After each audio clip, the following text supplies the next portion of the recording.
All right, guys, we got another great episode for you today.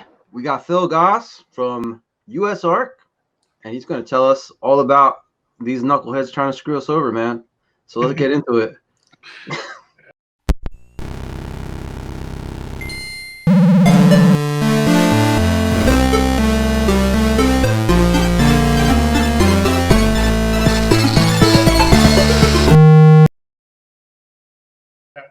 Well, Phil, I know you've been busy lately. I just want to hear about everything, and I'm sure everybody else does too.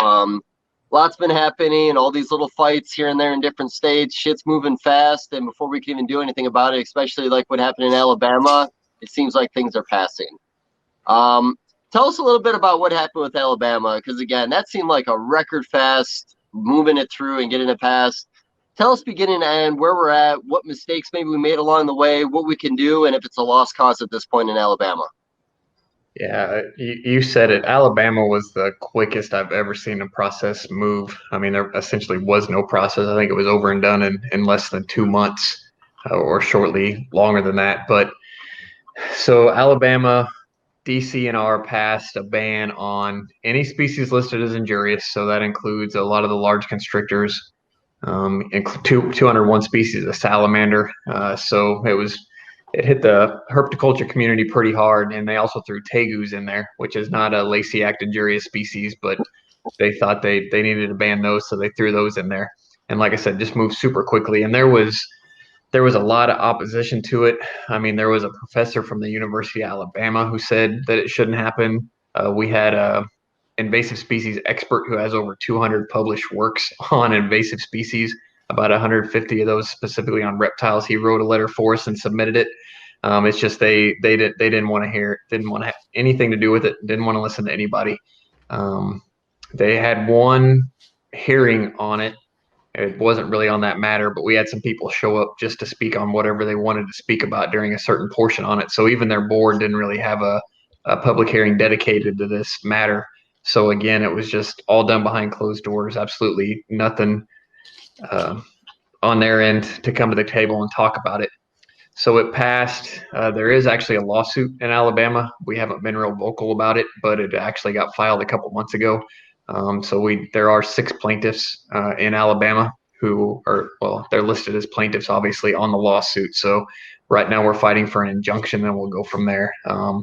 So there's a hearing on a motion to dismiss coming up. I believe it's February 25th, 23rd or 25th, somewhere around there. So obviously the Alabama Department of Conservation and Natural Resources is trying to get it dismissed first of all, because that's the easiest route to get out of it. So I'm sure we'll prevail on that, and then we'll proceed with the motion on injunctive relief. So that's what's happening in Alabama. So certainly not a lost cause yet, but unfortunately we did have to get to the expensive route and get some people to file a lawsuit there. Okay. And then I think I also heard African softers were on there. So all the African softer breeder guys wrapped it up down there. Were there any other mammals that fit into that bill, or was that it?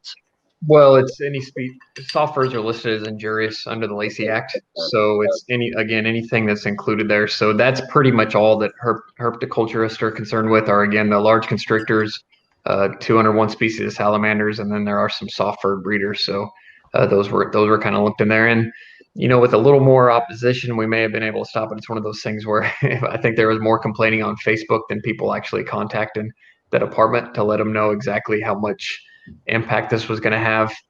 There wasn't a real economic impact study done by ADCNR, so that's one of the things that we're kind of pointing out is being pointed out in the lawsuit.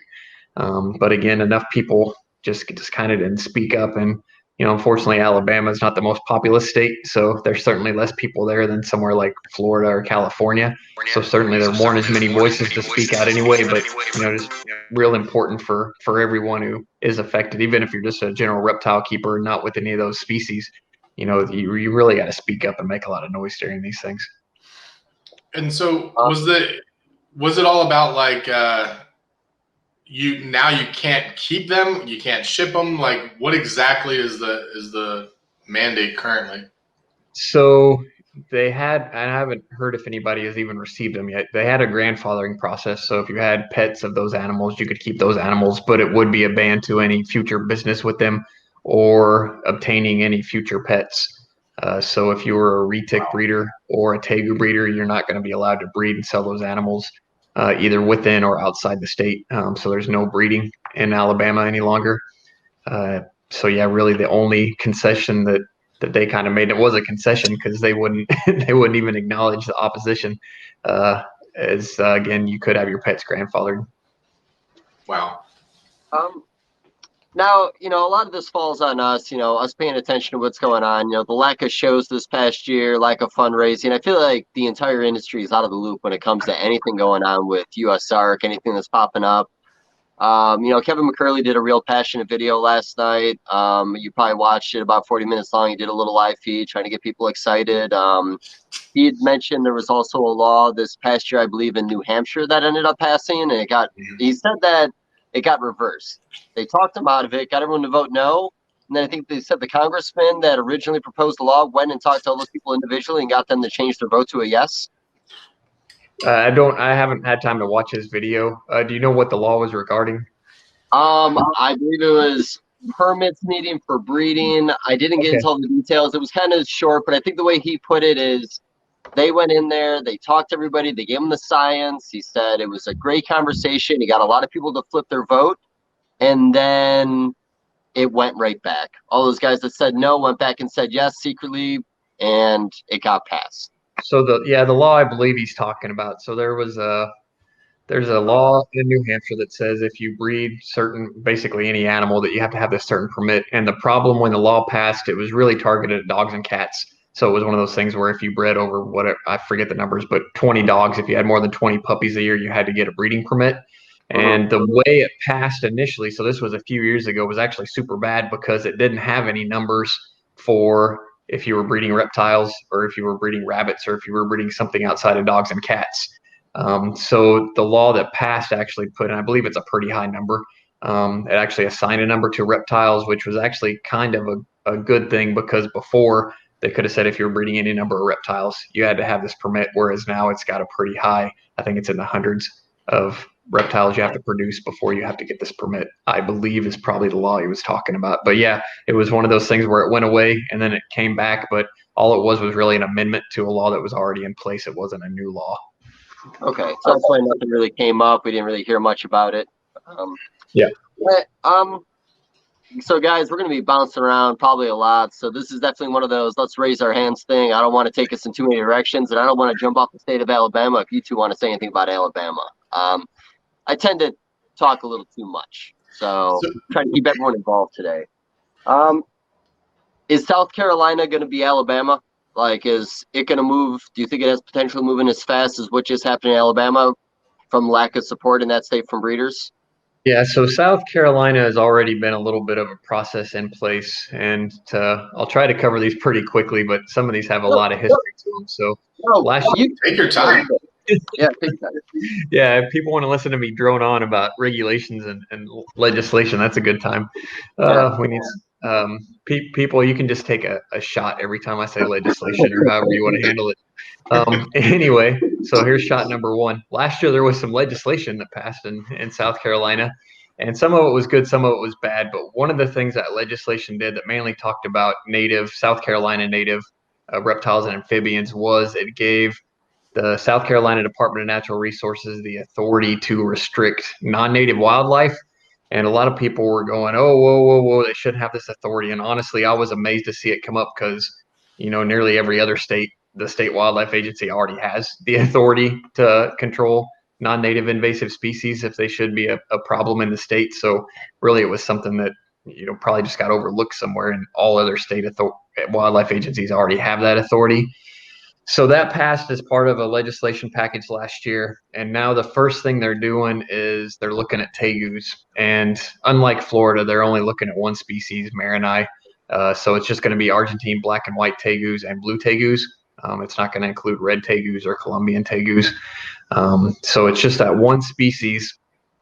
And, SCDNR was kind of receptive. They had some meetings with some stakeholders, and unfortunately, the stakeholders were kind of under the assumption that if you were breeding them currently, you were going to be able to get a grandfather permit to continue breeding. And then when the draft rule came out, it doesn't include that. So it's got a grandfathering provision for if you have pet tegus, but it doesn't include anything if you're a business. And there are at least 2 big businesses in South Carolina breeding tegus. One of them, that's all the family does. They actually relocated to South Carolina, and they're going to either have to move out of South Carolina or, end their tegu business and get other jobs, which, that's one of the most unjust things you can think about in America. These people found a way to find something they're passionate about, make a living doing it, and now they're going to have to quit that because South Carolina is claiming that just if they're bred there, they're automatically going to be an invasive species problem, which is not the case at all. We're talking about South Carolina and not Florida for one thing. Tegus are super easy to trap, so if you see an animal or 2 out, and get on it quickly rather than just watching it and studying it, it'd be really easy to remove any escaped animals. And it's just not, while they could possibly maybe survive there and a few of them may be able to breed, it's not any type of invasive worry as you have in Southern Florida.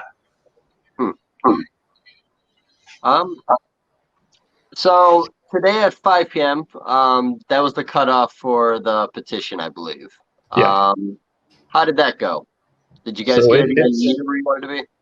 It's still working through the process. Obviously, anytime someone else picks up on, USARK alerts, whether it's Kevin from Nerd or whoever it is who has a big audience, that's extremely helpful, and gets a lot more people engaging on this because we try and put the information out there, but we can't force people with audiences to share it. So, we put it out there and our dedicated members are going to see it, but there's over 5 million reptile keepers in the U.S. So they're not.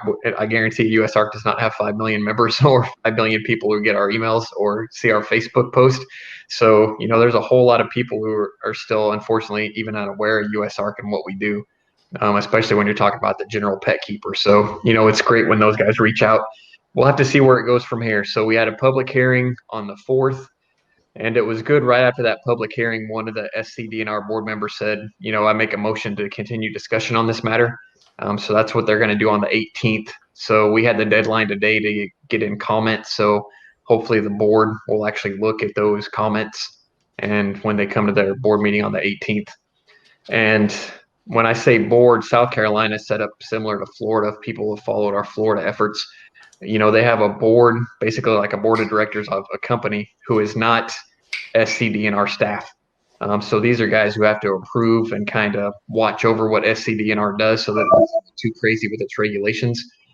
Usually the people on these boards in Florida, they're called commissioners. In South Carolina, it's a board. Generally, they're business people who have some type of, interest in hunting or fishing or something. So they wanted to be involved with the state wildlife agency. So it's not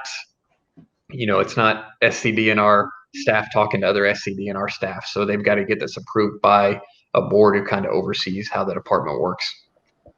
Okay. So a fun topic, social media. I could post a picture of me playing with Chad Halker's ass and I can get 300 likes. I posted the what's going on in New York and I got 3 likes. Yep. Last night, Kevin, during his live feed that he was doing, he tried to pay for a sponsorship through Facebook to get more eyes on it, and Facebook denied him. He also made a comment that a lot of his posts are also not getting many looks because of the algorithm through Facebook, and just they're not anything animal related is not getting the attention it needs on Facebook. They can pretty much pick and choose what they want us to see, not letting us give them money to sponsor things. You're talking about getting eyes on stuff, and the reality is too, like, our hobby is so small. And, a big thing that he was talking about, too, yesterday was the fact that it's not just us. It's the fish guys. It's dog and cat people now. It's the bird people. It's the small mammal people. It's everybody. What kind of efforts can we do moving forward to start really getting the pet owner to start looking at this and caring and realizing? Because, the reality is when USARK started, that was the whole topic. This is just a lead up to taking your dogs and cats. And now in New York this past year, or at least it was this past year, they passed a law where it's illegal now to sell cats and dogs in pet stores, I believe. And now, of course, we have what else is going on in New York right now, which honestly is probably the scariest thing on the docket. People can look at South Carolina and look at Alabama and forget about it. What's going on in New York is terrifying. A lot of great breeders up there. A lot of neighboring states will probably jump on board if things get passed. Let's scare the shit out of people what's going on in New York right now if they don't know about it. So New York is Assembly Bill A04611, which in New York, the Assembly is generally what a lot of states call the House. So it's the opposite chamber from the Senate. So there was an Assembly person who introduced A04611 that would ban any import of export of any mail carrier. We'll get into that in a minute. Of any live animal except for fish. So it would ban USPS, UPS, FedEx bringing mammals, birds, reptiles, or amphibians into New York, and it would also ban you shipping them out of New York. And the way it's worded, which it doesn't matter if it's just USPS or not, but it says USPS or any other mail carrier. And there's some debate on even on our Facebook page about how FedEx and UPS aren't mail carriers. Well, the bill does not define mail carrier, so that's one issue. So it can be enforced upon whatever the enforcement officer wanted to call a mail carrier. But again, even if it was USPS, this is severely overreaching. It violates a federal commerce clause. And on top of that, which our alert goes into, all those companies, USPS, UPS, FedEx, have such stringent regulations already in place that, again, to pass something like this is just crazy. And I think this will probably be nipped in the bud, one, because it's going to violate a federal law, which a state can't do in this case. And secondly, their business is a whole lot bigger than reptiles. They're going to be affected by this. So speaking on what you were talking about earlier, I reached out to some agricultural groups. So the shipping of day-old chickens is a huge business, especially for USPS, who has a regulation dedicated specifically to shipping day-old chicks. So, that's a business that's far bigger than the reptile world business with those companies, and they're going to jump all over this and nip it in the bud. But again, it's still scary that it was even proposed. So it's one of those things where if you get caught sleeping on it, something like that can pass and you don't even know about it. Usually, these other groups may have found out about it, but the first I saw posted was USARK. So we have an account through LexisNexis, which is something that attorneys use. And what we have it sounds pretty basic, but it's a keyword search. So if something comes up that says reptile, constrictor, snake, there's certain keywords in there. That's how we get alerted to bills. And that's how we got alerted to this. So it was the morning after it was introduced in New York, we had an alert out for this. And then we triggered it off to some of the other groups who may not have a system like that in place. Okay. So essentially they might have overstepped. Like you said, they're breaking a federal law. So this might be easy. But it's not going to stop them from possibly going back in and rewriting it and starting the whole process over again. Am I wrong? Yeah, they could certainly figure something else out and try and attack it from a different angle. Almost always, which I can't say definitely that's the case here, but almost always the legislator, politician, whatever you want to call him or her, is what we call AR friendly. AR means animal rights. So especially in a state like New York, where the Humane Society of the United States, one of the biggest animal rights groups in the country, is active, they go in and lobby with these politicians, and that's who writes these bills. Legislators don't write bills. Whatever you think about legislators and politicians is probably a little bit inaccurate, because usually it's advocacies or NGOs, non-governmental organizations, that actually write the bills, and then they hand them to a legislator that they're friendly with to actually submit them, author them, sponsor them, whatever it's called in that state. So this assemblywoman was not sitting around and thought, hey, this sounds like a good idea. Let's stop these animals from being imported or exported into New York. Again, it was some animal rights group came in, handed her the bill. She thought, hey, this sounds like something that might pass, which is all legislators want. Usually they don't even care what's in a bill. They just want their name attached to something that passes. And so that's how it got introduced. It's crazy. And I think there's a lot of things going on now that states are breaking federal law, and it's going to get overturned at some point, but there's a gap, there's a time, and that makes an impact on the state. And you're seeing it in several states, and not necessarily pet related, but other things. And that creates precedents. And, it is like what Dave's saying, it's scary. So we as reptile keepers, sometimes we're like, oh man, I hope that this, whatever doesn't happen, or at least it doesn't affect us type of thing. But the cats, dogs, and rabbits not being sold in in pet stores in New York is massive, and it will impact us as reptile keepers, and people don't realize the connection. So I don't know if you want to talk about the connection between all pets or anything like that. I think that it's something people don't really think about maybe.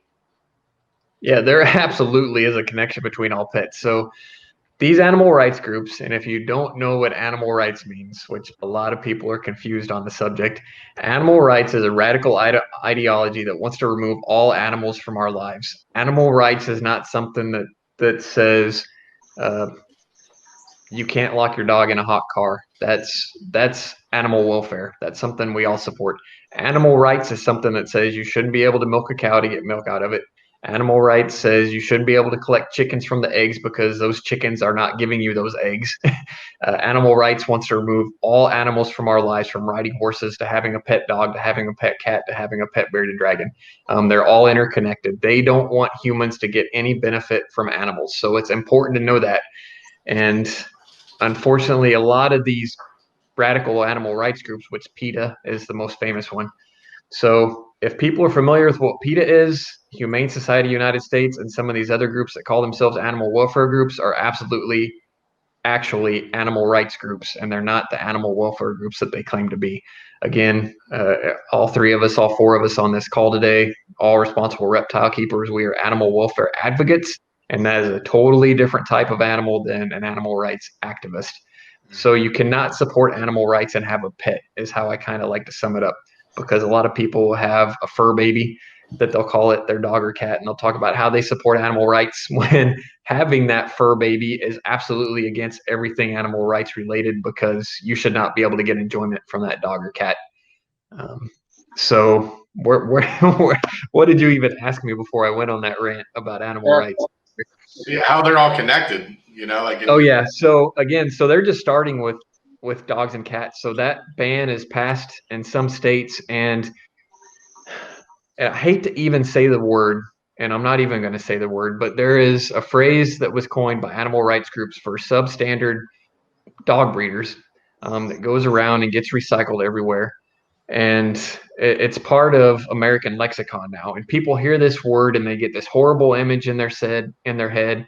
And again, what they're talking about are substandard dog breeders, which it doesn't matter what type of business you're in. There's somebody who's doing it wrongly. It doesn't matter if you're making pizzas or if you're breeding dogs.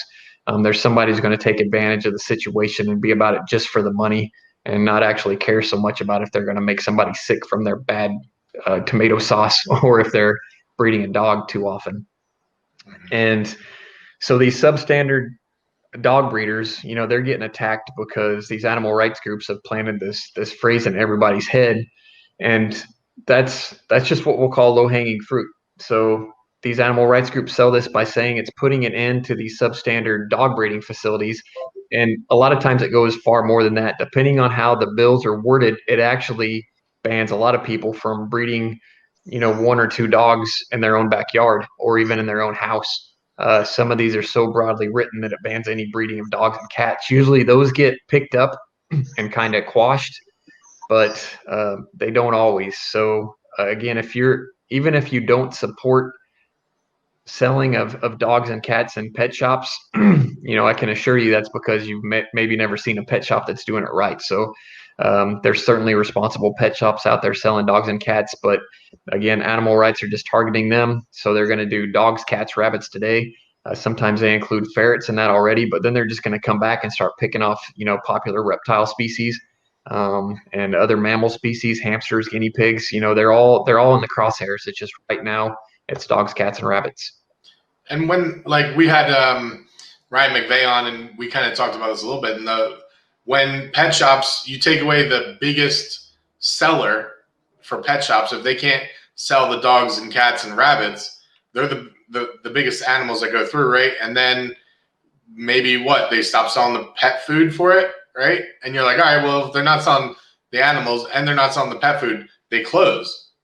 And then they don't sell any animals there. And that's kind of what people I think might miss is these, if you take the bread and butter away from any business, it goes away. And that's what happens. You're absolutely right. And another thing that drives me nuts, critical thinking is pretty much dead, just like journalism. But people talk about how you should only adopt dogs and cats from shelters, which certainly that's a great thing to do. We totally support it. But here's what you got to think about. If you were only allowed to adopt dogs and cats from shelters, there would be no more dogs and cats in 10 years, because every animal from a shelter is spayed or neutered. So they will never be able to reproduce. So if we passed a sweeping law across the country that said you had to adopt dogs and cats from animal shelters in 10 years, there will be 0 pet dogs and cats, because there will be no more any breeding.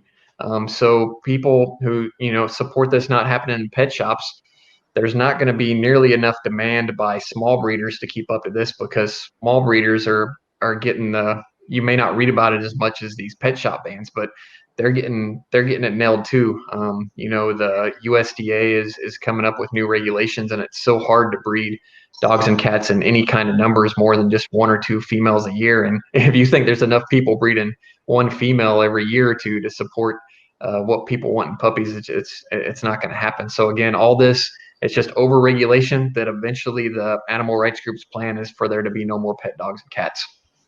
Yeah. Again, that threat was always there. That's something you try to instill in people's minds in the beginning of this, and I don't know if people took it serious. We've been fortunate enough that we got through a lot of this stuff over the last 15, 20 years. And even the reality is you could pull out an old vivarium magazine from the 90s, and in the back of it, you'll see a statistic of how many people die from a snake and a horse and a dog and a cat every year. We've been fighting this fight forever. Oh, man, this is always fun. Just kind of getting lost in the moment. So, my comment before was the pet trade. The reality is the pet trade is who we need to start going after and talking to and getting people like that on board. Just getting breeders involved, that's getting you nowhere. We might sell 500 pets a year for all we know. Do you have something I could start putting in every single box for every single animal I ever sell, so every single pet owner can kind of keep an eye on what we're doing, something a little jazzy, maybe a fancy little sticker to get them all excited, because people love their stickers nowadays. Like, how do we unite the people in the fish industry that are getting laws against them? Like, is it not enough that we're fighting for reptile rights anymore? I mean, does it have to be one centralized group fighting for all rights for all animals to even get anywhere with what we're doing? Yeah, USARK was kind of formed, and this initially is going to sound like I'm kind of being hard on them, which I'm not. I'll get back to that. But for those who are unaware, there is PJAC, which is the Pet Industry Joint Advisory Council. And when USARK kind of formed, it's because PJAC wasn't doing very well financially, and essentially they were focused on saving dogs and cats. That's where the money is in the pet industry. It's dog food and cat food. That's who was funding PJAC, and PJAC was supposed to be, looking out for the entire community, but the resources were so limited at that time that, again, the bulk of their energy was going to, dog and cat stuff, which obviously, you got to go to where the bread and butter is and fight for that. And certainly nothing against Marshall Myers. Marshall Myers is an awesome guy. I still talk to Marshall. PJAC never would have been anything without Marshall Myers, and he's still around doing the fight, even though he's not employed by PJAC any longer. But just an awesome dude. And if you've never heard that name, it doesn't matter if you're into reptiles, fish, birds, whatever you are in the pet industry, you owe a lot to Marshall Myers. Can't say enough good things about that guy. PJAC has kind of come around. They've got a little bit better funding now. They had a rough time there. They went through, I think, 3 presidents in, just a couple, 3 years. And they are coming back in and helping us fight on some reptile stuff. But even then, usually it's generally limited. If it's a far-reaching measure, like the New York bill, they're going to come in and help us fight. But and they do support us on like the Florida effort that's going on right now. But again, they're looking kind of at the more basically the pet shop species versus kind of what USARK does. Well, we're obviously fight a whole lot harder for tegus and large constrictors along with every other herp.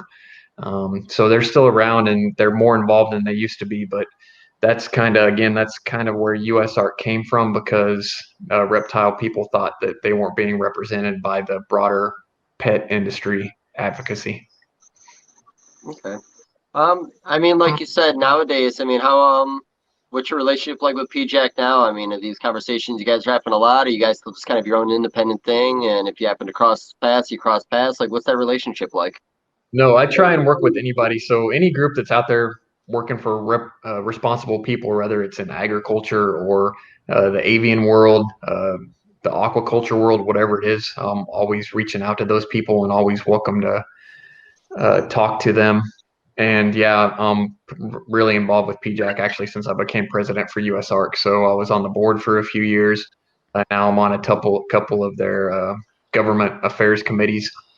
We have regular conference calls. Well, now it's on Zoom, but regular conference calls, and I'm still highly involved with them. So usually USARK is one of the first or the first people they'll reach out to when something comes up, and they'll ask what our take on it is and how involved they need to get, stuff like that. And like I said, even on the Florida issue, even though big snakes aren't really a general pet trade species, they're still going to submit a letter and support what we're doing in Florida coming up on the 25th. So they are still involved. And like I said, we work with each other. I help them out a lot. And then it's always obviously great to have, another big national advocacy who's supporting what we're saying when we fight these things. Okay. I mean, does there need to be a PJAC and then a branch off of PJAC? You're a branch off of PJAC. There'll be a branch off for the fish people, the chicken people, anything like that. I mean, again, this is just, I've been watching USARK since the beginning. I was lucky enough to be in North Carolina when it all started up. I was at all the little Repticons. We had an auction every single weekend. I got to see it develop, and, we have done a lot over the years, but the reality is the fight's never ending, and we understand that, but I feel like we're losing these little battles right now, and if that keeps happening, we're going to lose the fight. Yeah, it's this last year was pretty tough. Obviously we had a real good, I don't think we lost anything there for about 7 years. it was good, but new stuff is just going to keep getting thrown at us. And just to clarify one thing there that you said, so we don't answer to PJAC. We don't get any funding from PJAC. We are a totally separate entity, but we do collaborate and work with PJAC. And PJAC does get quite a bit of money for aquaculture now. Aquaculture doesn't have a dedicated group on them, so they do quite a bit. They had I think a lawsuit victory not too long ago in Hawaii that they were part of, that was funded by aquaculture donating to PJAC. But yeah, USARK is its own separate deal. And, at some point, and maybe what we're seeing, this last year, USARK is going to have to evolve into something else in order to keep going. And a lot of that, hold back, maybe it would have come before now, but our funding has just kind of been kind of stagnant, and you can only do so much with whatever money you get. And I'll admit it, I'll be the first one to say it, I'm horrible at asking for money. Someone else may be able to generate more money, but we are in a lot better place than we were before. So the year before I became president, I think we only brought in, I haven't looked at these numbers in a while, I want to say $180,000 the year before I became president. The year after I became president, we were up to almost 400. So it jumped quite a bit, and it's kind of stayed in between there, between about $350,000 and $500,000 a year since I became president. But that money doesn't go far when you do certain things with it. For instance, our federal lobbyist is $150,000 a year off the top. So that's a huge chunk of change that every year is just already gone. It's already spent before it comes in. Any kind of lawsuit, I mean, that federal lawsuit was hundreds of thousands of dollars to win that Lacey Act victory. So when you're dealing with attorneys, especially DC attorneys, we had one attorney who was billing at over $900 an hour working on that case. So the one doing the bulk of the work was quite a bit less than that. But again, when you get into attorney fees and stuff, $500,000 is nothing. Just to compare, the Humane Society of the United States is pushing 200 million. And we're not even bringing in $500,000. So over 400 times more revenue than we have. Well, I mean, there's no doubt we're never going to be able to keep up financially. Like I said, they're too big, and it's just not going to happen. I'm sorry, I didn't mean to interrupt you, Ben. Did you have something you want to throw in there? I was just going to say,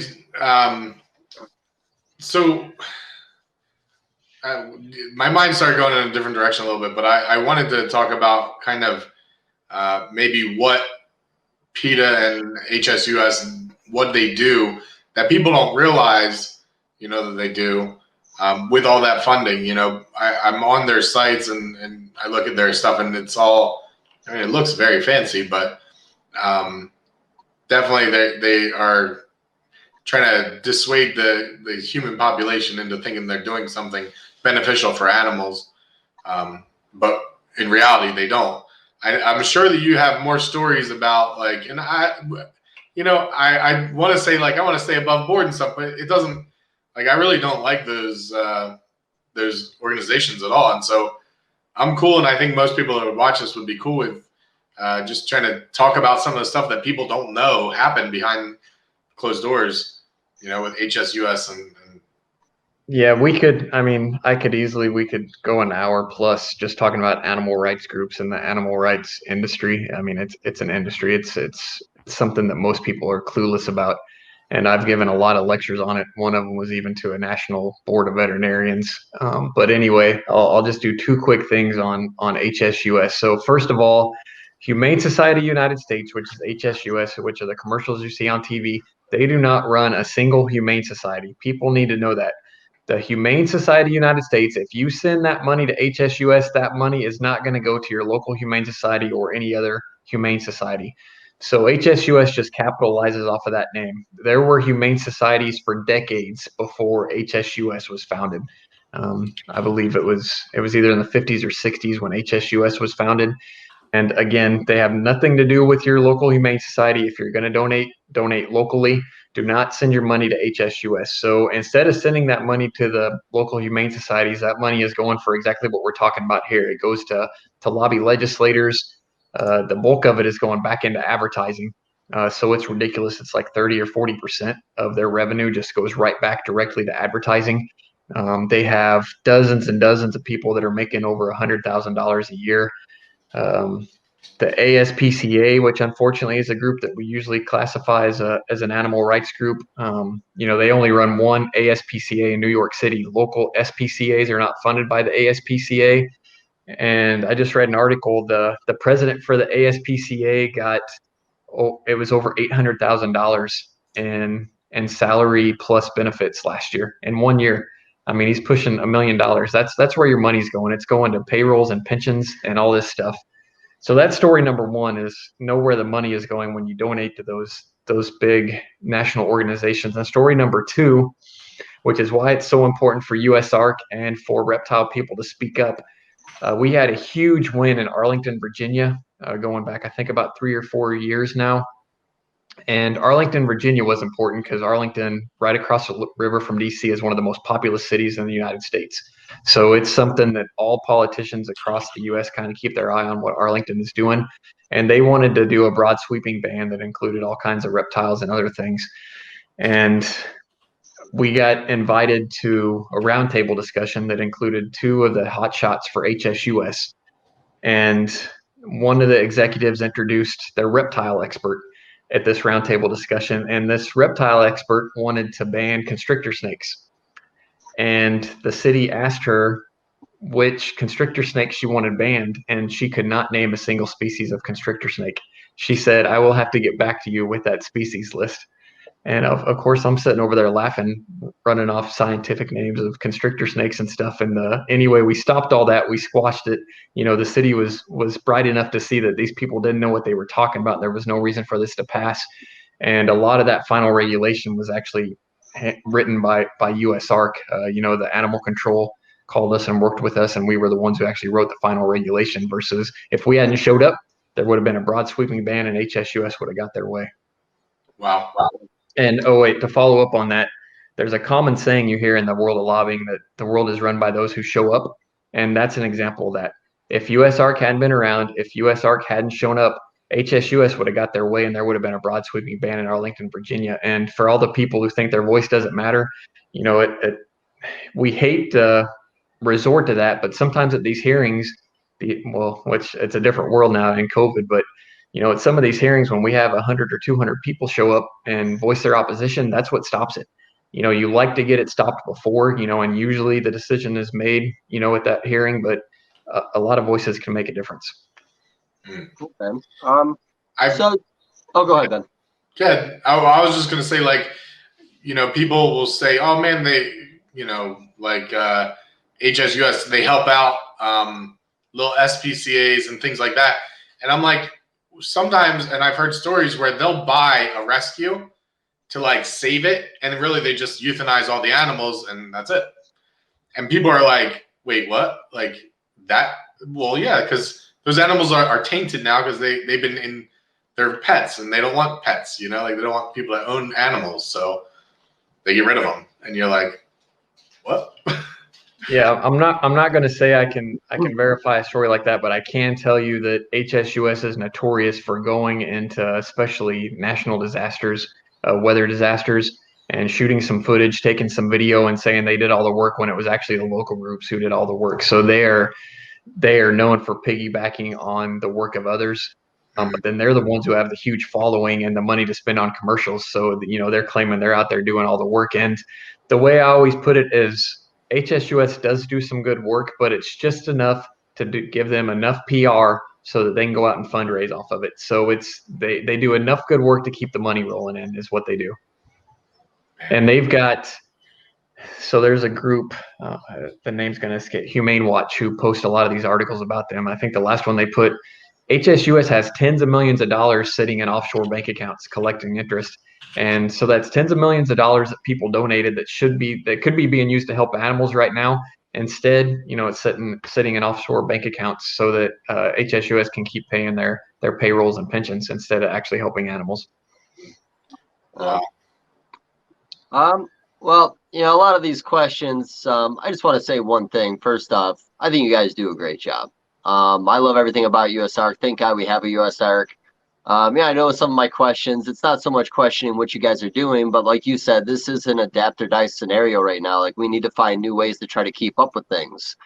And hopefully there'll be some suggestions. People can throw some stuff in the comments. But even one thing that Nerd was kind of talking about, like a united herpological front in the industry, like a herpological society for the United States, one stop for everybody to go if we can develop it. The reality is, again, with the social media thing being so difficult, when they can truly pick and choose what they're going to let people see, I feel like one of our biggest attacks right now needs to be a way to work around social media. You do a lot of work. I don't expect you to be that guy, because the reality is you got enough on your plate, but sounds like we need a full-time social media person, whether it's somebody out there on TikTok, whether it's somebody out there on YouTube. Like, the reality is, like my joke before, not many of us are going to go onto the website and read what's going on with USARK. When I make a post on Facebook, maybe nobody's going to read it. Maybe if the picture is crazy enough with it, they might actually click on it. But the reality is, we're just not getting people's attention. And we've been talking about the financial end of things. I'm sure you guys took a huge hit in 2020 without any big auctions or anything going on. And nobody really, I could be wrong. Maybe you guys did as well as you normally did, but without the Tinley auctions, without the Arlington auctions, Pomona, hell, Babu down in Atlanta put it on auctions. Like, how are you guys doing financially? It's easy to make the same assumption that you just made, but something happened in 2020, which is along the lines of what you're talking about.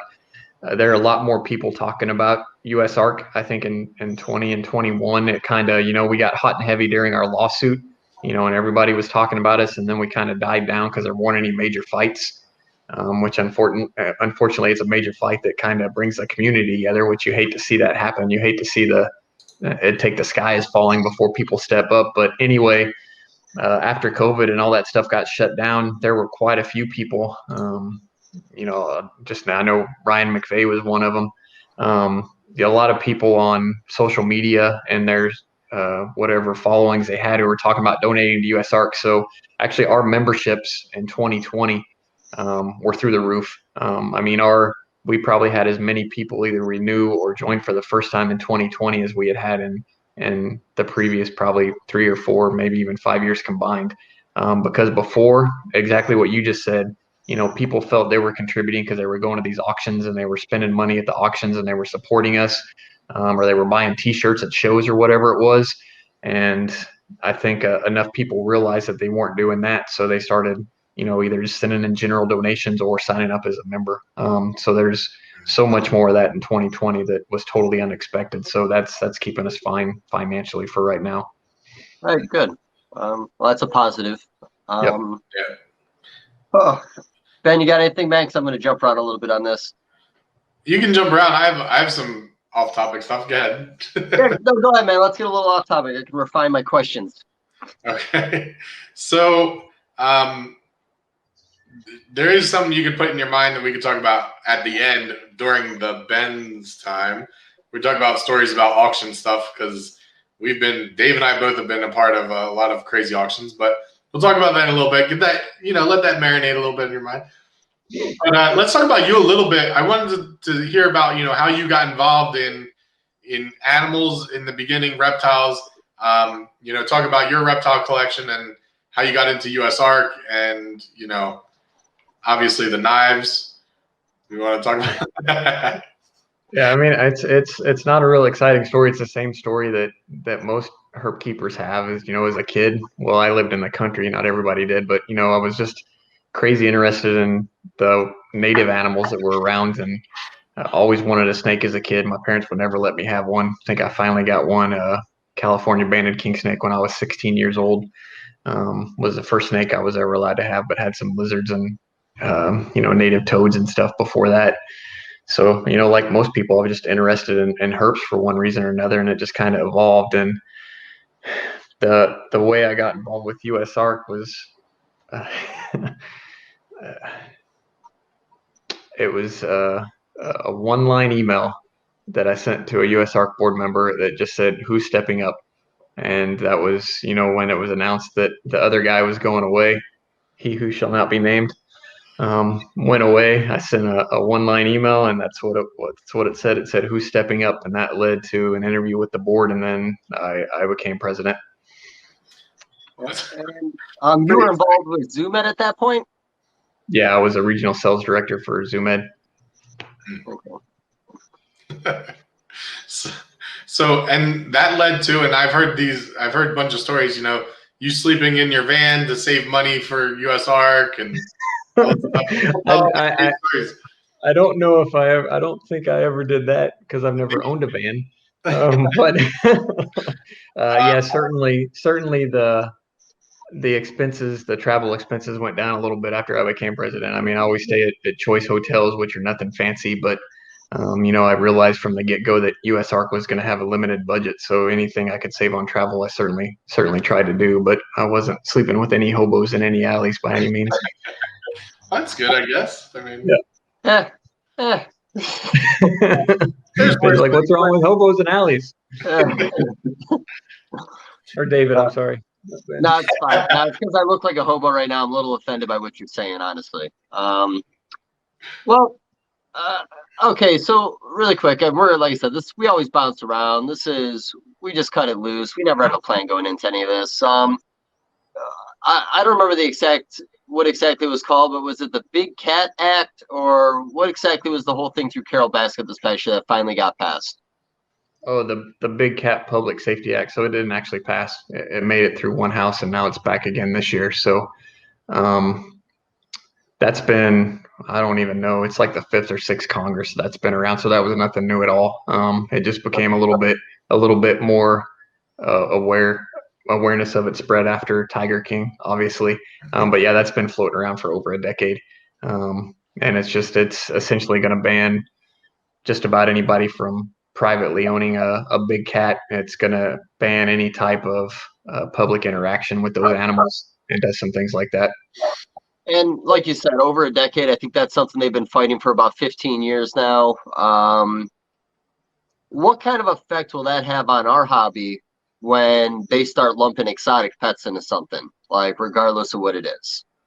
Yeah, I mean, a lot of laws like that, they start out just fine and they pass, and reptile people and the owners of other pets don't really think much about it. But well, we'll just take a big snake ban, for example. A state may pass a big snake ban and people think, oh, I keep carpet pythons or I keep amethystine, which is a big snake, but a lot of people don't know about it, so it doesn't get included in these bans. Anyway, they think I keep a smaller species of snake, so I'm fine. But once something gets passed, it's super easy to amend that law or that regulation. So, any snake odor should be concerned about a big snake ban, because you never know what they're going to come after next. And a lot of cities actually have a blanket ban on constrictor snakes, which obviously a ball python is a constrictor snake. So there's a lot of cities it's not enforced very much, but there's a lot of cities that have bans on corn snakes and ball pythons, but people don't know about it.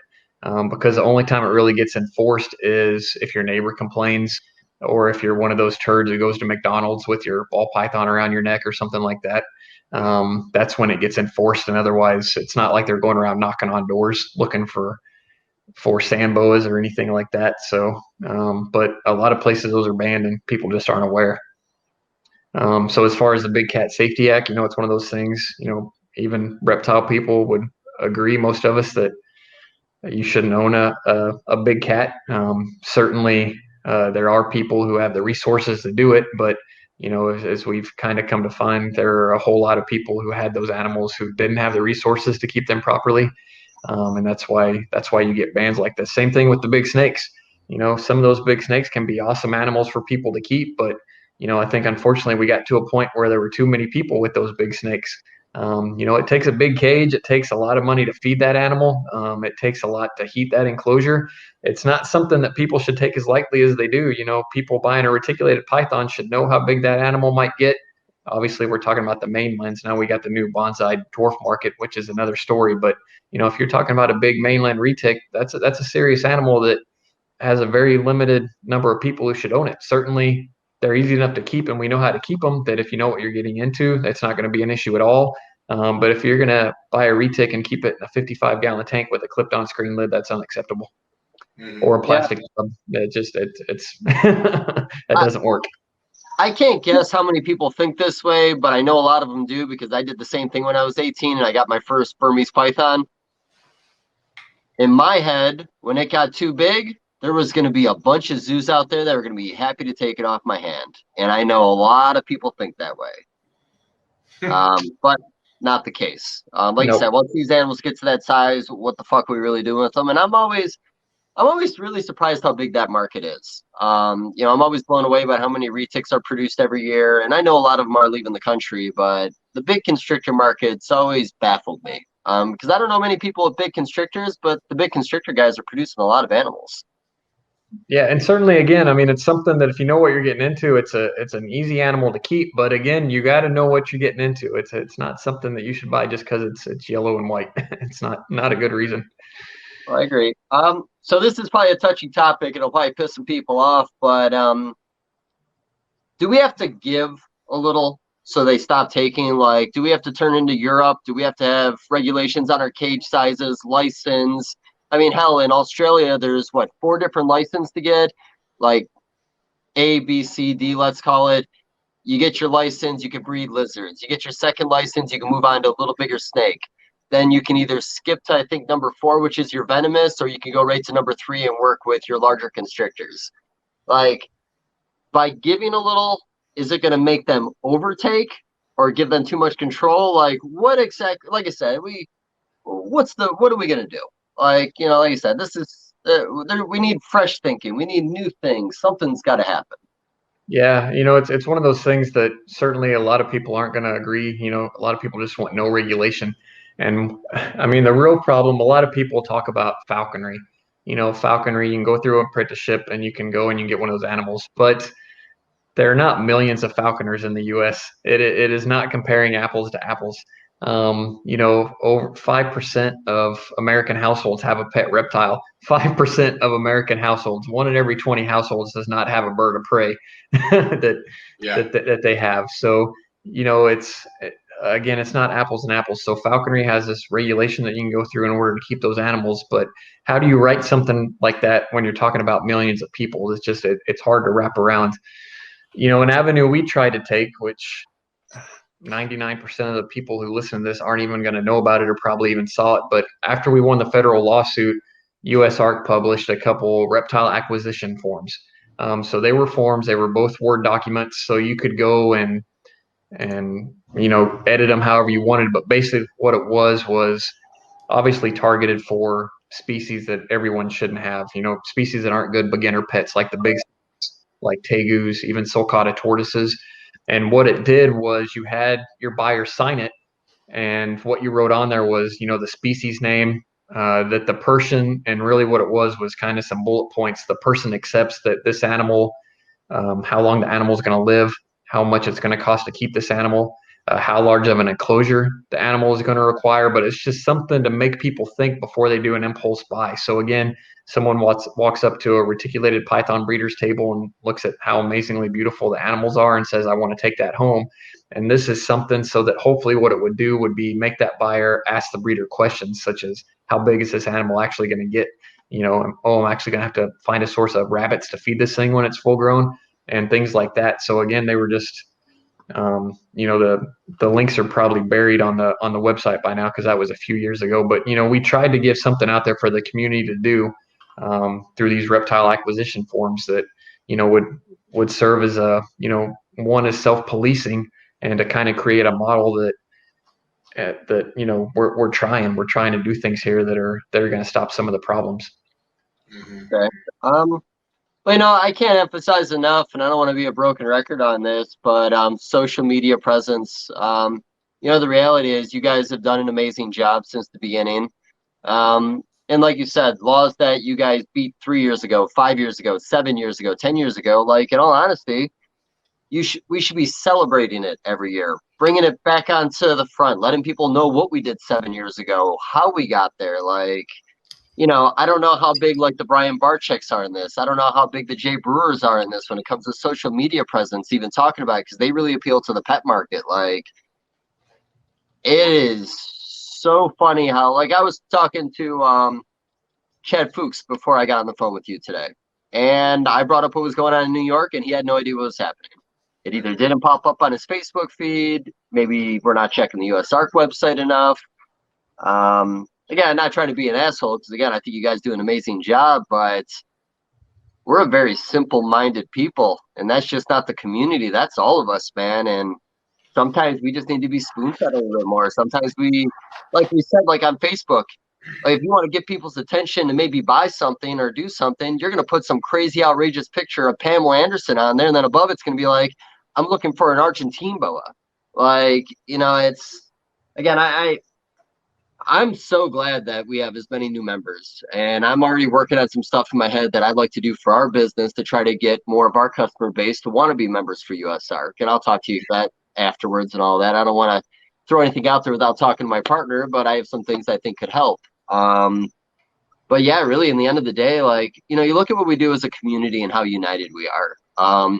When something goes wrong, somebody gets hurt, somebody has tragedy, we all jump on board. We all have these amazing auctions. We all do whatever it takes to, not fix it, but, help in any way we can. When was the last time we had a huge, big auction for USARK on Facebook for fun? Like, we get caught up. Everything we're doing is right. Anytime we do anything to lend a hand with anybody in the industry, it's just. But you guys need a helping hand, and like you said, you're not going to run around begging people for money. It's not in your nature, and I don't blame you. That's difficult for me too. But like I said, the people in place, you're a one-man army right now. We can't win with the one-man army. I know you got other people helping you, but like, the reality is, even Kevin going on and doing a 40-minute live video, trying to pay to sponsor it to get more people's eyes on it, running it on his both his Instagram pages as he's doing it, like that kind of proactive stuff. I mean, I'm kind of ranting right now, but like I said, this whole thing kind of scares me. And the reality is, I'm going to go ahead and call myself that simple-minded guy. If it's not on my Facebook feed, I don't know what's going on in government. I don't know what restaurants are opening up locally. I don't know what the fuck is ever going on if it's not on my Facebook feed. Yeah. So two things, and you bring up great points, and I totally agree with you.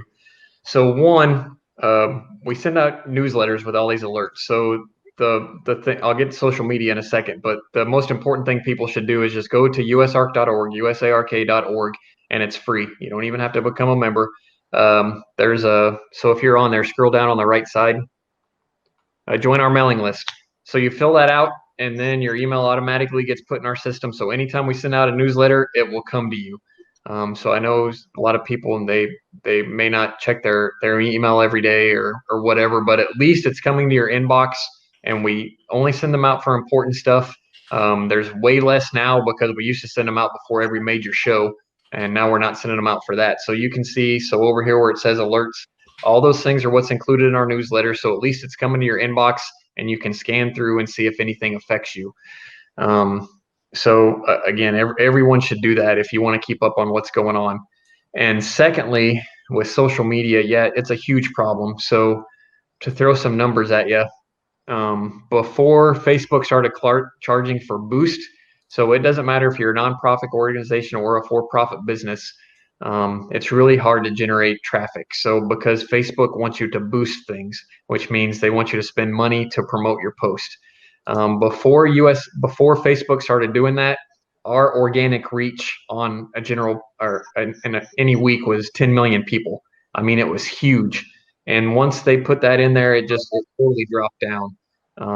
What people can do if they get a newsletter and see an alert in there, those alerts will also always be a post. There's the South Carolina one. There will always be an alert post on our Facebook page. So people need to go there and share that because one, USARK doesn't have the money to boost those posts. I mean, it's honestly thousands of dollars per post if we wanted to have the reach that we used to have. So people just need to go there and share those in any reptile groups they have if they don't want to share it on their own personal profile page. But people need to go and share those. And another problem we have now, which just started the last couple of years, is it's even hard to promote posts if they talk about any type of legislation, anything dealing with politics, which is probably something else Kevin got flagged for. So it's not just because it was dealing with animals.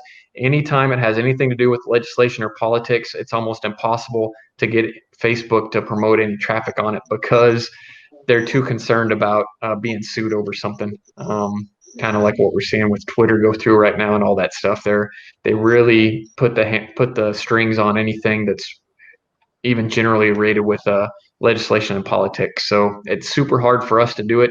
Even if we had millions of dollars to spend on promoting that stuff, you were never going to see USARK in your newsfeed like you used to. So that's why people got to go and share those things. Okay. Which I like. Here's a question. I'm sure you don't have the number, but how many memberships do you have right now with USARK? Or how many new memberships do we have in 2020? How many re-sign-ups? Do you have a general idea on that? I don't know. I don't have time to go dive into those numbers. Well, I'm just curious. I'm a goal person, but like if you tell me it was 200,000, I'm going to say, can we get another 200,000 this year? You're nowhere close. We're nowhere close to that. Do we have like 20? Is it like 20? 20,000? No, like 20 people. Oh yeah, we're somewhere between 20 and 200,000. Yeah. Okay. That's a good swing. Yeah, that's really awesome. Oh man. So is there something you can put on your website that it was an easy, like, because I'm looking at your website, I don't have an easy like resources button or something, and that we can print out things or download your logo and make stickers of it ourselves, and like, is there a forum that we can go to print things out from USARK just to stick them in our boxes, send them to people?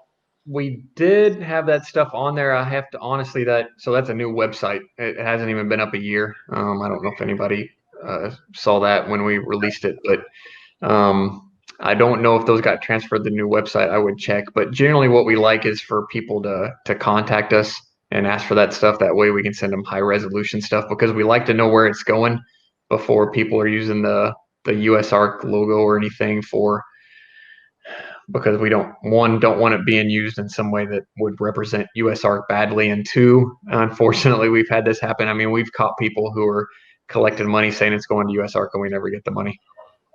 So that's another thing. If we make it, I mean, I know it would be better to have it out there. And again, we used to have it up there. I'll make sure it's on the new website soon, but yeah, there are people who take advantage of it. We caught some people in some Arizona herpers people I know well were out in San Diego and saw some people in a park with a USARK donation jar. And they said when they walked by, they had a ball python. They were collecting money for USARK. They said when they walked by these people kind of looked at them funny because they recognized these Arizona herpers. And the Arizona guys went back to talk to them about what they were doing with the money. And they said as soon as they walked away, right when they turned around, those people had grabbed the jar and like took off running to their car because they knew they were going to get busted. Nice. Well, I mean, the reality is there's always going to be a few bad apples, but to deter everyone else, because, you know, I love the idea of like what Ben said. Like if you had something on your page where I can go print some stuff out, I would put it in every box. Same thing for some kind of sticker, incorporating your logo on a sticker we create, anything. You know, just showing, underwear and wearing it, just saying. Yeah. Generally, it's super easy. I mean, pretty much anybody that contacts us, we get high resolution stuff out too, and anyone is welcome to do their own thing. I mean, we do get all kinds of people that we never know about. They'll have their own fundraiser where they do something like they sell an animal and say the proceeds from this animal are going to USARK, or they'll do 10% of their sales this month will go to USARK. Certainly all that kind of stuff is awesome. You don't have to contact USARK for it. Like I said, the only thing we really like a heads up on is if you're going to be printing something with our logo on it or something. We've had people, do T-shirt fundraisers where the USARK logo is on there, and all that stuff's perfectly fine. We'll get you the information. We just, again, kind of like a heads up on what's going on. To give you a heads up, we put USARK on like everything that we do, but with a link. Well, it's a different situation. Obviously I know you guys, so that's perfectly fine. So. Yeah, we Dave and I and Ryan, who texted me and said he's having internet issues and something's happening at his house. I don't know, but we are always trying to think of new ways to increase USARK membership or do something fun for USARK. And we try to do like when we donate to the auctions, which are always fun. And every year Ryan and I are like, we got to do something different. We got to make it bigger. We got to do like. Every year we try to think of something cool, So, I don't know. Like, what are your fond memories? I guess we can talk about some of that right now. Fond memories of some of the crazy auction stuff. I mean, we all have stories. There's so many. So before COVID, obviously, we did about 10 big auctions a year. It was 9 or 10. So really, all I could get out to were the biggest shows in the country. Unfortunately, that's just how it is. That's where USARK is going to make the most money and where USARK is going to be able to spread the most awareness. So, it was right at 9 or 10 shows a year. And yeah, I mean, so those auctions are always a good time. It's good just to, get the community together and celebrate something, just get there, and the camaraderie is always great at those. And yeah, I'm sure. Hopefully you guys have some stories, but I mean, it's just, I don't know. You never know what you're going to see. And then there's two different worlds to those auctions too. Obviously you have Brian Potter auctions and you have every other auction. So in any auction where I'm the sole auctioneer, we try and keep it at least PG-13. Whereas if you're at an NARBC auction, you never know what's going to come out of Potter's mouth. So a whole different world at an NARBC auction. We still try and have just as much fun at the Super Show and Daytona and all the other auctions, but we do try and keep the vulgarities and nudity down to a minimum. Yeah, that can add a little spice sometimes, I guess. But and you see lots of interesting things happen there too. Like Ryan McVeigh got engaged, at the USARK auction, which is interesting. You see people, like, the things that blow me away are some of the big names that they'll donate just a ton of money in my eyes, which is just so impressive and awesome. I was there when the first Lily White was auctioned off, and I think it went for like 20 grand or something like that. And we're like, or no, maybe not 20, maybe it was like 10. I can't remember. I think it was 10. It was what was it? It was a leopard gecko. It wasn't a crested gecko. It was the lemon frost. Oh yeah, yeah, lemon frost. Right. Yeah, lemon frost. Yeah. But I mean, even that, you're like, wow, it's impressive. Things are going up, and you got Todd Goodman, and he's always a big proponent to USARK, and it's awesome to be part of that community, and it's fun to be involved. Like it's a fun way to do fundraising. Yep. And you touched on it earlier. Obviously, USARK usually gets the bulk of the money from those, but to see the community come together on stuff like they did for Joe Hupp and everyone else who has been helped during a time of need in those times. I mean, to bring in tens of thousands of dollars in 30 or 45 minutes. I mean, it's unreal when the community steps up and does stuff like that. I mean, there's nothing. I mean, yeah, it's awesome the first time. So when was this? This was March of a few years ago at Tinley. The first time we broke $100,000 at an auction. And it was the same time we were fighting the West Virginia van. Obviously that was huge, but to see the community come together for a herper in need is just that's what blows you away. Mm-hmm. Gotcha. I agree with that.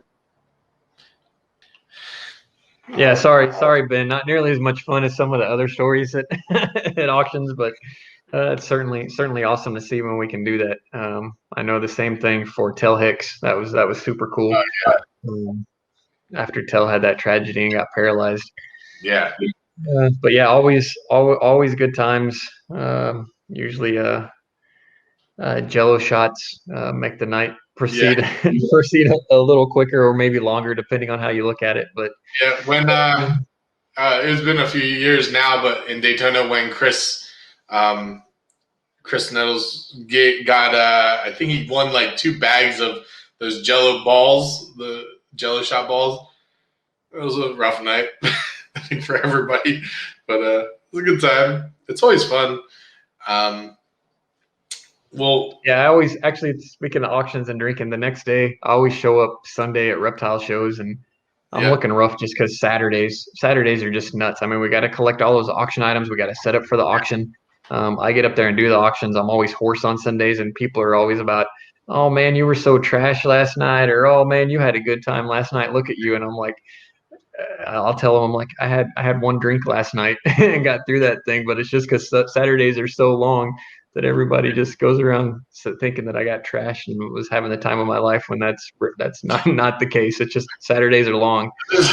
This is a good forum to let people know you don't sleep in vans. Yeah, I don't get trashed every Saturday night auction. That's funny. But yeah, so Dave, do you want to get into something else, or we want to talk fishing? We want to. Well, Goss, is there anything that we didn't cover? Like, is there anything that's been going on? Anything else? Maybe a nice little pat on the back. Maybe other little things that we've proactively done that we didn't really talk about. Yeah, I mean, there's some other alerts we have out that we'll be talking about later. One that I want to get into real quickly it's called the SAVES Act, Saving America's Vulnerable and Endangered Species, and it's a really important one. It doesn't affect a ton of people now, but any species listed under the Federal Endangered Species Act, you can't sell it across state lines without getting this thing called a captive bred wildlife permit, which is impossible to get now from FWS. They essentially don't issue them to any private people. They only issue them to AZA zoos. But the reason this is important for a lot of people to watch, what it would do is it would prohibit the United States Fish and Wildlife Service from listing non-native species, so U.S. non-native species under the Endangered Species Act. And the reason it's important for all of herpetoculture to be concerned with it is because every year we're going to have more endangered species. We're not making more habitat for species. We're knocking it down and turning it into farmland or pouring concrete over it. So every year we're going to have more and more species listed under the Federal Endangered Species Act. So even if crested geckos aren't listed on there today, they may be in 10 years because New Caledonia has been wiped off the map and turned into a palm farm or whatever they're doing with it. So it's really important. This is the 3rd Congress that we've had it introduced. We actually have 3 bills now. We have all the bill numbers up on our website, but we haven't really started our big push yet. But when we come out with that, it's one of those things where we just need numbers. We need tens of thousands of people because this is a federal bill. I'm really pushing for this. And we have it broken down as far as why it benefits everybody and why you should do it. And a lot of people think, oh, I love elephants. I want to help support elephants. By elephants being listed under the Federal Endangered Species Act does absolutely nothing to protect elephants in their wildlands. Having radiated tortoises, which is one of the species on the Endangered Species Act, having radiated tortoises on a U.S. Endangered Species Act does nothing to protect them in their native habitat. Galapagos tortoises are another one. Some iguana species, all kinds of parrots, almost all the big macaws are listed under this thing. So it's something that really needs to go away so that in FWS, 1, they have no jurisdiction in those countries. 2, they have no resources, not enough resources to even do anything in those countries if they could. And 3, that money needs to be going to protect U.S. native endangered species. That shouldn't be hundreds of millions of dollars that FWS is spending on stupid paperwork just to list these species when that money could be going for our own endangered species. So something to watch out for. Again, we have the information on our website. I think I just updated it with a Facebook post, but we don't have a big push for it yet, but it's going to be coming here in the following weeks. Okay. I want to bounce back a little bit to New York. Because again, I did have some breeders out there asking me questions, what they can do, what they can't do. What would you say the New York breeder from small to big should be proactively doing right now? Like getting petitions signed, raising money? Is there a set date? We all got to show up in Albany and hold very positive signs up and not come off like a bunch of crazy people. Like, what does New York need to be doing proactively right now? Yeah, so if people haven't seen them, I know, and I totally agree with you, David. We live in a world of memes. If it's something that takes more time than it takes to read a meme, we lose 99% of the audience. That's just how it is. But I mean, our alerts are so simple. I mean, it's all broken down. We try and use as few words as possible, and we speak in plain language. We're not speaking in all this legalese or legislative jargon that a lot of people aren't going to be able to grasp easily. We break it down, use common language on it, and it gives you steps. It tells you what to do. So the New York one, for example, has a link to, it has the email addresses. So all I got to do is copy and paste all the email addresses for the Assembly Agriculture Committee, which is the committee that it was assigned to. We don't know if it'll get a hearing. Not all bills get hearings, especially in New York where there's thousands of bills every year. If it gets a hearing, we will update our alert with that, and that's when you'll know that there's going to be a date when the committee is actually going to listen to why this bill was proposed. But just start bombarding them. We have sample language there. I mean, so if you can, it honestly takes 30 seconds. It's obviously far easier on a computer, but to copy paste the email addresses, copy and paste the sample letter that we have there and mail it off. I mean, it's that simple. We like people to obviously spend a little more time. The sample letter has right under it, it's best to personalize or edit. So it's better to tweak it just a little bit and personalize it and make it your own. And also in that, it has a link. I mean, all you got to do is click the thing and it tells you type in your address. It tells you who your New York Assembly person is. So you should also contact your New York Assembly person and say, hey, I'm your constituent. This thing's bad. Help me stop it. I mean, it's that simple. It's all broken down right there. I mean, if you do it right, it's going to take you 10 or 15 minutes, but seriously, it's just there's apathy and people are unfortunately lazy. They just want to sit and scroll through their Facebook news feed or watch whatever is on their dumb box instead of, taking 15 minutes to help fight this stuff. Yeah. And it's true. So wait, I got to rephrase that. There are plenty of people who do this, and we appreciate that, but there should be 100 times more people doing it. Well, and again, like I said, I think it all comes down to social media presence. Like I said, we are very simple-minded people, and that goes for everybody, especially me. Half the shit we've talked about, I didn't even know was going on. So what about like your local pet stores? Like, does everybody have to go to their local pet store, talk to their small business owner and let them know what could happen? Maybe get a USARK sign up in there. Like, the thing is we need to get as many eyes on this as possible. So any small idea could be a big thing long-term if you get enough people involved in it. Like I said, when you walk into your local pet store and you explain what's happening, hopefully they know that they're about to go out of business in the next 10, 15 years, or things keep on going this way, but they might not. Like I said, these are the kind of things I'm saying. Like, what more can we do? You guys have been steady. You guys had a business plan. Everything's going great, and we are winning. And not to bring politics into this, and if anybody fucking says something stupid to me, I'm going to get real aggravated. Democrats tend to pass more laws. We have 4 years now where we're going to be dealing with Democratic government. Do you see the next 4 years possibly being a little harder, where we need to be working harder than we've ever worked before? Or do you think it's going to be like any other 4 years before this? So I'm going to say the same thing you said. I am not being political here. I'm going to state facts. This has nothing to do with if you're red or blue, an elephant or a donkey. This has nothing to do with any of that stuff. This is a simple fact.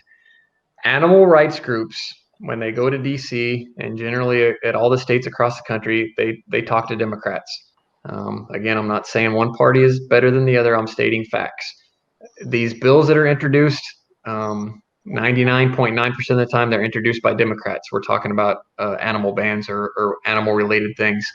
And that's a simple fact. So yeah, the next 4 years, this year, there's so much going on. I don't think we have to worry about much at the federal level. Years 2, 3, and 4 under the Biden administration, I think we might see some things come up. One thing we already did have to stop was, obviously there was this COVID bill we had. It was in the HEROES Act last year. So there were actually 2 things that came up last year already, but one of them was just saying it would have reversed our lawsuit. I don't know if you caught that, but there was actually it was buried on page like 1638 of the HEROES Act. It would have actually overturned our federal lawsuit by amending the Lacey Act. That was one thing to watch out for, which that's no longer in any current bills, and that bill died. But another one was just kind of an overreach, a knee-jerk reaction to COVID that wanted to ban, any animals coming in the country. So there were animal rights groups that were pushing for that. They wanted to ban any importation of any animals and any shipment of any animals across state lines. They just kind of wanted to shut down any commerce in animals, saying that we don't know where the next COVID is going to come from, so we just got to shut everything down. So stuff like that. Again, if there weren't groups like Protect the Harvest and USARK and other groups out there watching out for this stuff, that stuff would happen all day long. But fortunately, there's some groups out there who are fighting and educating. Even if it's a Democrat who introduced a bill, sometimes they're just not aware of everything because they only heard one side of the story. If you only hear what HSUS tells you, they're not going to tell the legislator our side. They're just going to tell them what they want to hear, or what they want them to hear. Yeah, that's true. And like you said, getting all caught up in the political end of things is stupid. The reality is the Democratic or Republican Party is probably going to pass some kind of law in your lifetime that's going to negatively affect you. So getting caught up in that end of it, and I know it's tough, but David or myself was not saying that one party is better than the other. All we're doing is stating simple facts. And again, I'm telling you from doing this for the last 8 years, and I'll tell you straight up, when USARK, when I go and lobby in Capitol Hill, we go and see Republicans. I'm not saying one party is better than the other, but the animal side is talking to Democrats. That's just how this works. Pro-animal interest, pro-animal welfare bills are generally introduced by Republicans. The bans that we see are generally introduced by Democrats. That's the way of the world. I'm not telling you how to vote. I'm not saying you should do something one way or the other. Again, just stating simple facts. Yeah, I mean, the reality is, Democrat or Republican, again, when a law is proposed that's going to affect you, it's your right to fight it. Like, you don't turn against your party because they do one thing that's going to affect your life. You just voice your opinion. I mean, that's the whole point. It's a democracy. Oh, man, what a fucking interesting year. I'll be honest, I missed the shows, I missed the camaraderie, I missed the auctions, I miss everything about it. Like I said, I feel like the entire community is out of the loop on anything going on with anything at this point. Yeah, if they're not following, I mean, Florida, we got a big fight coming up. There's even a new 501c6 USARK Florida that's our own organization, so they're not funded by us. I'm a representative on the board, but I don't have any voting rights with the USARK Florida board. So I'm essentially just a consultant, but they're up and going. They've been going for over a year now. And we got a big fight coming up on February 25th that we want people to call in. And again, all the information's on the USARK Florida Facebook page. We still need to get the website updated, I believe, but without those guys down there, Florida would be in a lot worse shape than it is already. And that's the same thing for USARK. I cannot imagine if USARK hadn't been around for the last 10 plus years, we may already be looking at bans on leopard geckos and bearded dragons because everything else would have already been banned. I mean, that's reality. Granted, we don't have 100% winning percentage, but if we hadn't been around winning 95% plus of the battles over the last few years, it would be on the general bearded dragon pet owner store already. Yeah, and that's one thing we didn't really talk about Florida, which is the mecca for everything when it comes to laws being proposed. So this past year, the fight was for iguanas and tegus, and they were trying to ban everything about them. And USARK went in and we had to give a little bit, but we still made it legal to be breeders down in Florida. Just all animals need to be exported out that are produced. Is that how that one works? So, well, it's still ongoing. So the legislature in Florida actually passed new legislation last year that we told them. I even stood there at one of the meetings. I was at, I think, 5 different hearings on the bill. But I told them, I stood right there in the legislators. I said, this is unconstitutional. I told them, so this is state constitution we're talking about. I said, this is unconstitutional under Florida statute. I said, I even told them where to go look it up. We provided them with all that information. One legislator actually argued with me a little bit. And I said, all right, I'm just here telling you this is unconstitutional. And so it passed. It went through. We actually filed a lawsuit with some plaintiffs in Florida, won the lawsuit. So we actually repealed that law that was passed. But now what's happening is the Florida Fish and Wildlife Commission, FWC, is going through rulemaking to essentially reenact what that legislation that we repealed through our lawsuit. And so right now you can breed green iguanas, you can breed tegus, you can buy them, sell them as pets, whatever you want to do down there. But that's what we're trying to stop on this February 25th hearing. And a lot of people only talk about the tegu and green iguana aspect, which it's all tegus. So it's reds, Colombians, Argentines. It's only green iguanas. It's not any other species of iguana. Morphs don't matter. If it's an albino iguana, it's going to be banned for breeding it.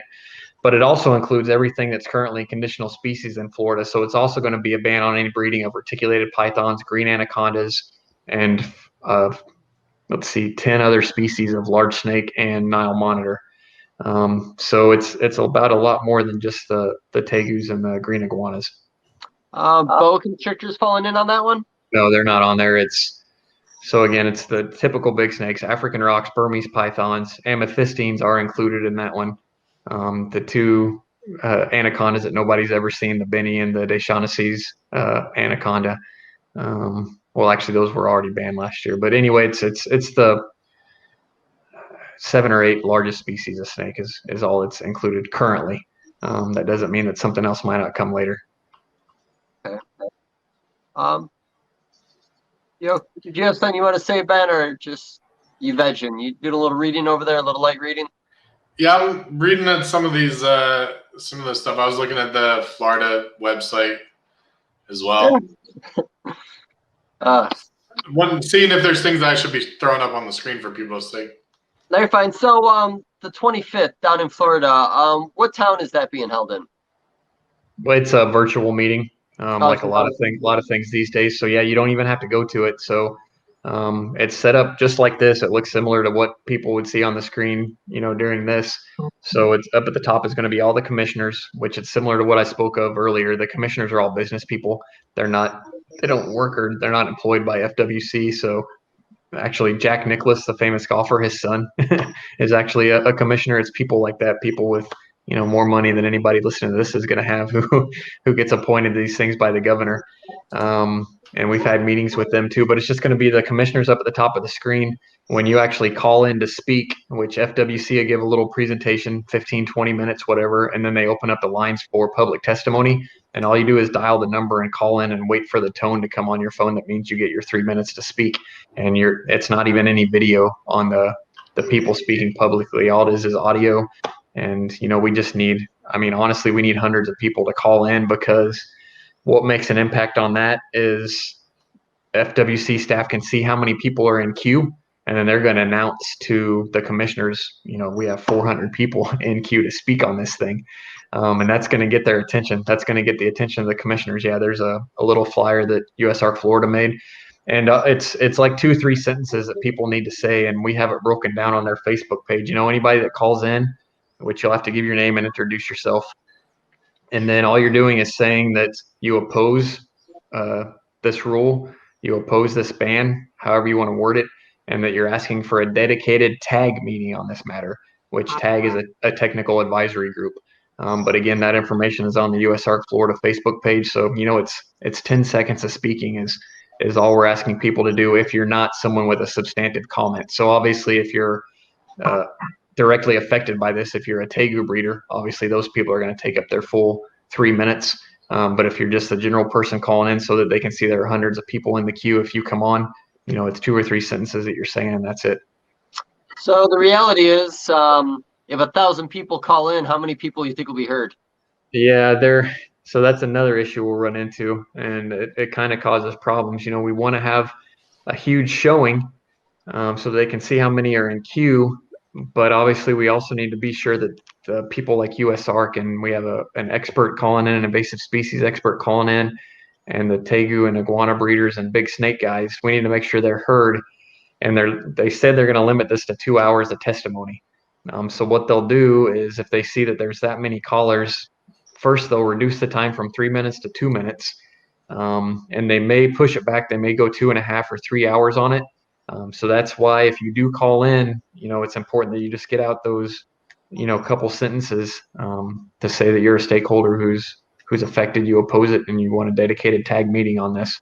And what we're hoping from that is that the commissioners will direct staff to table it and actually have a sit-down meeting with us, which is something we've done in the past, so that we can work through something that the reptile industry can say, we're okay with this. And then they'll pitch a new regulation to the commissioners, and we'll actually support it rather than opposing it. So essentially, it just needs to be organized. The reality is, let's say it starts at 2 p.m. So there needs to be a block from 2 to 2:45 where nobody calls in. So the right people are actually the voice that everybody hears. And then the last hour and 15 minutes, we blitzkrieg and we go nuts and everybody calls. Yeah, you nailed it. It would be great if we could do that. So it'd be set up kind of like that. So we don't know exactly when it's going to start. It'll be probably somewhere between 9:30 or 10 a.m. on February 25th. There's an agenda posted, so all the links are there. Ben had them up earlier. They're in that post. So there's an agenda. They have to go through the general formalities. They have to pat each other on the back and give a couple of awards or whatever they're going to do. And then our agenda item is actually the first after all that stuff. It's item number 5 on February 25th's agenda. And again, so this will probably be around 9:45. It'll be between 9:45 and 10:15 is when this is going to come up. So we can kind of get a window there. And then exactly what you said would be awesome. If they post the phone number, it would be awesome if people wait really probably just 3 or 4 minutes, so that the people that are going to get the substantive comments can get entered into queue. And then, after they've had it open for 5 minutes, then the masses start calling in, just so they can give their general opposition or request a tag meeting. So we should be looking for this on your Facebook. Like, you guys are going to put a link or, a description or a post saying this is the exact time to call in.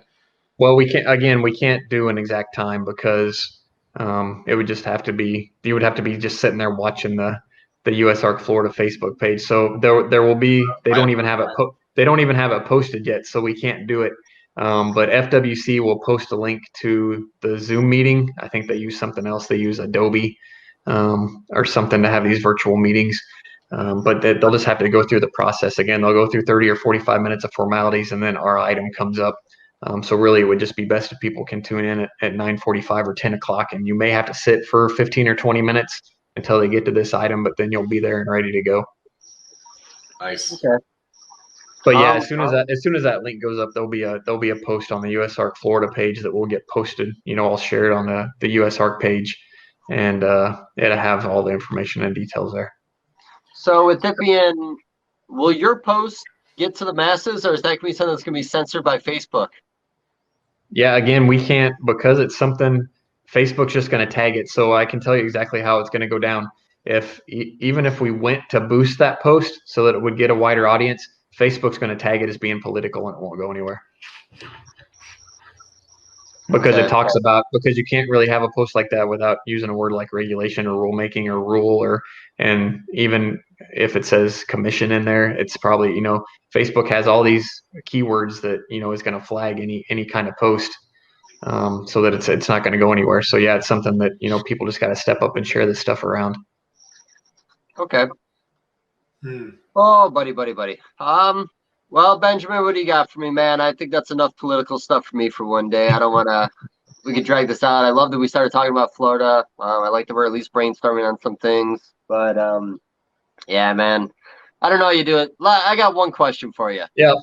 When you wake up and you open up your Facebook feed and you see a 15-foot Burmese python cut on someone's property or a river monster down in Florida, do does a little tear run down your face? Like, does it hurt Actually, a little bit? I nip that in the bud super easily because I don't go on my Facebook feed. If you go to my personal Facebook page, I haven't posted anything in 2 years. I just, I get on there for work and that's it. I look at the USARK and USARK Florida pages and a couple groups that I might be in related to that stuff, and that's my social media. That's enough for me. So I don't see that stuff.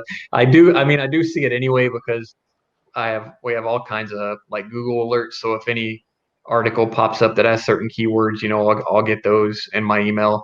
And then the same thing every morning, I got to go through all those LexisNexis alerts and see what's going on there to make sure that we don't have to post any alerts. So I certainly still see the stuff, unfortunately, but it's not on my Facebook newsfeed.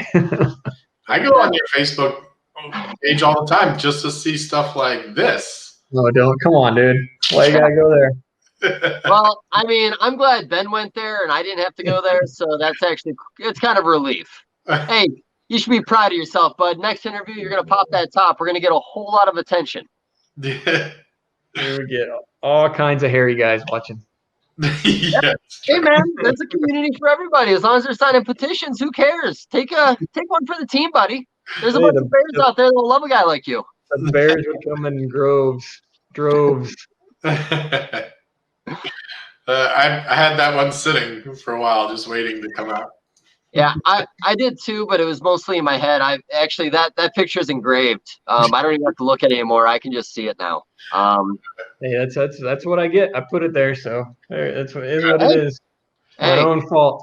Good on you, buddy. Well done. Looking great. Like don't ever change.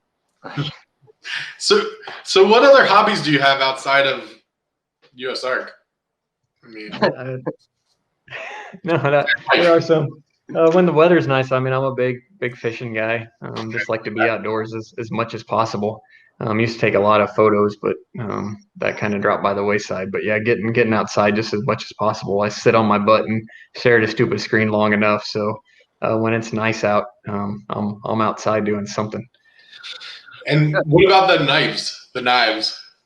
Oh yeah, the knives are actually my pops. I don't make the knives. Those made by my dad. But that's cool. Just a hobby he got into after he retired, and I buy the supplies and he makes the knives. So that's where those kind of came from, and just brought a couple. It was before I was even president. I donated a couple at the auction down in Daytona, and that's how it kind of got started. But yeah, that's tens of thousands of dollars. But that's only because of people like Todd Goodman, and sometimes you get a bid war. When Ton used to come to the auctions or something like that. But yeah, I think, so mad at myself. Who's Mark Bailey? I think he actually held the $3,500 he paid for one. Oh, really? But that was a knife that was donated for one of those other causes, so that was even cooler. Yeah. And then go to USARK, which there's been plenty of money for the knives for USARK, but that was one I donated for something else, a herper in need, and I think he may still hold that record on one of those knives at $3,500. So pretty cool. That's awesome. Yeah, those are always. Brian and I bid on them every year, and I think we've won one. I think out of all the times we've ever gotten, and I think it was just recently, so it wasn't even like. But yeah, they're very cool. I think it's fun. So, awesome. Do you want to talk fishing? Because Dave's a huge fisher. I don't know if you knew that. He's also a fisherman. Yeah, I'm a fishing guy. I hadn't fished. It was sad though. So I grew up. We had a little pond in the backyard because I grew up in the middle of nowhere. Closest neighbor was like a mile away, so I didn't have much to do besides fish. And it had been years. I forget. I found my old fishing license. It had been it was 2001 or 2002, the last time I'd actually been fishing before I started going again a couple of years ago. And then I actually do some bow fishing too. And but it's really cool. We got this one spot close. I'm in southern Indiana. At night, you can go and with a real bright headlamp and actually catch some fish in nets. I mean, just huge monster bowfin, especially when they're spawning. I mean, you just catch them in a net and get them out and look at them because I never shoot anything or catch anything unless I'm planning to eat it or release it. So I'm obviously not going to shoot a bowfin with a bow because it's going to kill it, and I'm not going to take it home and eat it because you can't really eat bowfin or gar, same thing. So I'm not going to shoot anything in those, but it's still cool to go catch something big in a net and just kind of check it out and let it back go. So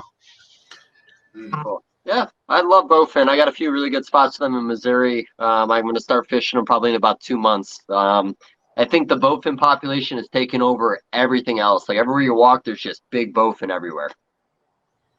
Yeah, and that's bad if they get overpopulated. But I hate to see people just shoot something and throw it on the ground back behind them. It's a shame.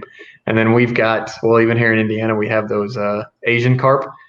Yep, Asian Those jumping carp. actually, those are great to eat. A lot of people, just especially in the USA, associate carp with something you can't eat. And Asian carp is a totally different than grass carp. Asian carp are plankton feeders, so they actually need moving water, which is why they don't really set up in lakes. They need to be in a river or a stream where they can eat the plankton. They just open their mouths up real wide, kind of like a whale does when they eat krill. And they have a super awesome white meat. It's almost like eating saltwater cod or a fish like that. They're not bony like grass carp. And those can be monsters. Those can be 50, 75 pounds. Some of those big head Asian carp, and they're actually, I don't know why it's not more popular that people eat them. I guess they just think they're going to be like grass carp, but super great eating. Yeah, you gotta pull a Jewish move and change the name to like gefilte fish, and maybe people start eating it. Well, that's not going to help, but well, for at least some of us. Gefilte fish is, but yeah, if they would change the name to something besides carp, but only problem with the grass or with the Asian carp is you can't catch them. You can snag them, but since they're plankton eaters, they're not going to go after any bait.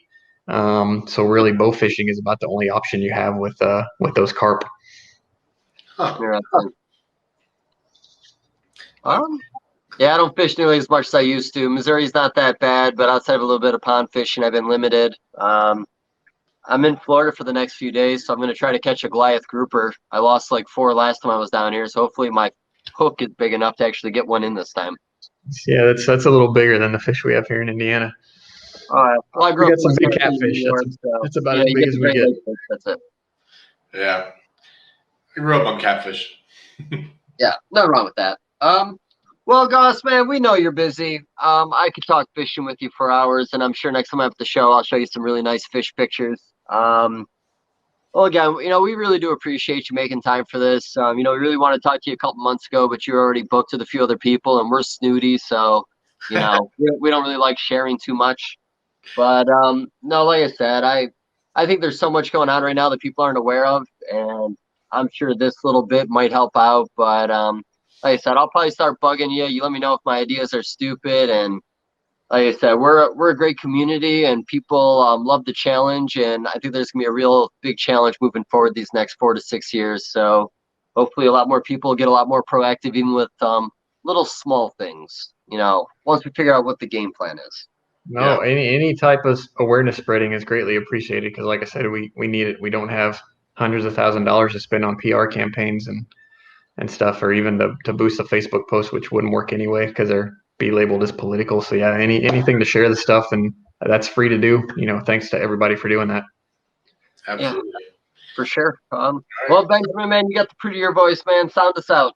All right. So thank you again, Phil, for coming on. And anybody that's listening, make sure you check the description in whatever your platform you're listening on. There'll be some links for USARK. If not, it's USARK, USARK.org. It's pretty easy. Go on there, donate, become a member. Even if it's $5 a month, like it may not seem like a lot, but it really does help. It's the bread and butter. Obviously, this year it's been a huge help. So make sure you do that and just stay connected. Check on the social media, check on the websites, things like that, so that people around you can know just by you knowing, that's the best way that people can spread the information. So thank you so much. Thank you for watching. If you haven't subscribed to this, make sure you do, and give us a little thumbs up. And thank you again, Phil, for coming on. Awesome. Thanks for having me. Thank you, Brian, honestly. Awesome. Take care. Bye.